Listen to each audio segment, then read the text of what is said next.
Welcome friends. Bharat के संविधान के आर्टिकल 25(1) में ये कहा गया है कि भारत के प्रत्येक नागरिक को अपने धर्म को मानने, उसके प्रचार प्रसार करने, उसके प्रैक्टिस करने की पूर्ण स्वतंत्रता दी जाती है।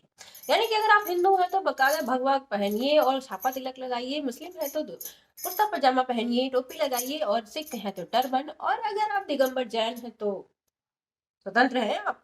और अगर किसी ने आपको रोका तो आप उस पर कोर्ट केस कर सकते हैं भाई, क्योंकि आपको ये मौलिक अधिकार दिया गया है, संविधान ने दिया है। अब बात करते हैं कर्नाटक राज्य के उडुपी जिले के एक प्री यूनिवर्सिटी कॉलेज की, जहां पर कुछ मुस्लिम लड़कियों ने हिजाब पहनकर स्कूल में एंट्री ले ली और हिजाब पहन के वो क्लास भी अटेंड करने लगी। जब कॉलेज प्रशासन ने उनसे ये कहा भैया ये हमारे स्कूल यूनिफॉर्म के खिलाफ है, तो वो प्रोटेस्ट करने लगी, विरोध करने लगी, यहाँ तक कि वो कोर्ट में चली गई। ऐसा पहली बार नहीं हुआ है, ये पहला कोई कोर्ट केस नहीं है। इसके पहले भी हिजाब और बुर्के को लेकर केरल हाई कोर्ट में पिटीशन दायर की गई थी।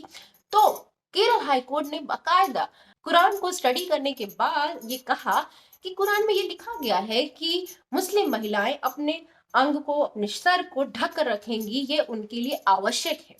तो इस वजह से हिजाब और बुर्का पहनना उनके धर्म की पहचान है, मैंडेटरी है, अनिवार्य है।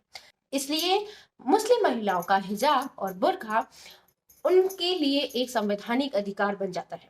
अब इसी से जुड़ा हुआ एक मुद्दा आया था, सुप्रीम कोर्ट का एक फैसला आया था 2016 में, जिसमें सुप्रीम कोर्ट ने एक मुस्लिम एयरमैन को दाढ़ी रखने पे मनाही कर दी थी।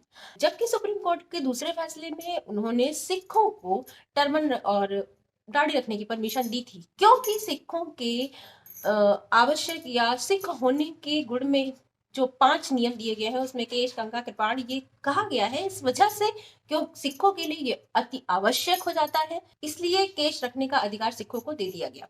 लेकिन मुस्लिम एयरमैन को दाढ़ी रखने का अधिकार इसलिए नहीं दिया गया। सुप्रीम कोर्ट ने हवाला दिया सशस्त्र बल अधिनियम 1934 का, जिसमें यह कहा गया था कि किसी भी एयरमैन को या किसी भी सेना के जवान को बाल बढ़ाने का अधिकार नहीं है। और अगर उसके धर्म में ये मैंडेटरी नहीं है, आवश्यक, अनिवार्य नहीं है, तो फिर क्यों ये परमिशन दी जाए।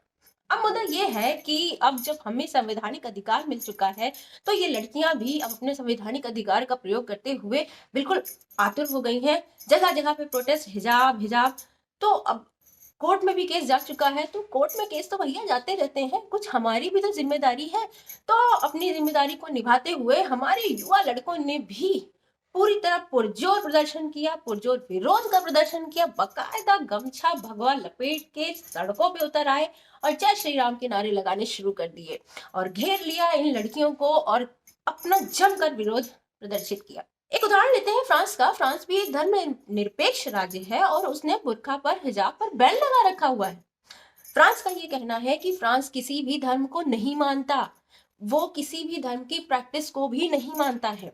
और हमारा धर्म भी एक धर्मनिरपेक्ष है, सेकुलर राज्य है। हमारे संविधान में भी लिखा गया है कि हमारे राष्ट्र का कोई धर्म नहीं है, लेकिन हमारा राष्ट्र हर एक धर्म को सम्मान देता है, हर एक धर्म को प्रैक्टिस करने का, हर एक धर्मावलंबी का सम्मान करता है। क्या हम में और फ्रांस में कोई अंतर है या कोई अंतर नहीं है?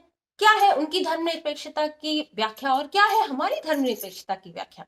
क्या वाकई में हिजाब पे बैन लगा देना चाहिए? 25(1) में यह भी कहा गया है कि आप अपने धर्म की प्रैक्टिस या उसका प्रचार प्रसार या उसका पालन कर सकते हैं, बशर्ते अगर आपके ऐसा करने से लॉ एंड ऑर्डर, प्रशासन, शांति ये सब भंग ना हो, किसी की स्वतंत्रता में किसी को असहज महसूस ना हो रहा हो। तो क्या वाकई में हिजाब पहनने से लॉ एंड ऑर्डर डिस्टर्ब हो रहा है? अजी क्यों नहीं हो रहा है? देखिए हमारे बच्चों को बेचारे पढ़ाई लिखाई छोड़कर दंगा फसाद पे उतरना पड़ रहा है। अरे भाई, देश के भविष्य का निर्धारण स्कूल और कॉलेज में ही तो होता है। अब यहाँ तक कि बेचारों को झंडा उतार के, तिरंगा उतार के भगवा लहराना पड़ रहा है अपनी संस्कृति को बचाने के लिए। क्या है आपकी राय इस बारे में? कमेंट में जरूर बताइएगा। क्या आप भी मानते हैं कि हिजाब वाकई में बहुत डेंजरस है, या आपको ये लगता है कि भारत की धर्मनिरपेक्षता की व्याख्या अब बदल रही है? अगर वीडियो पसंद आया हो तो लाइक कीजिए, चैनल को सब्सक्राइब कीजिए। मिलते हैं नेक्स्ट वीडियो में। Bye bye.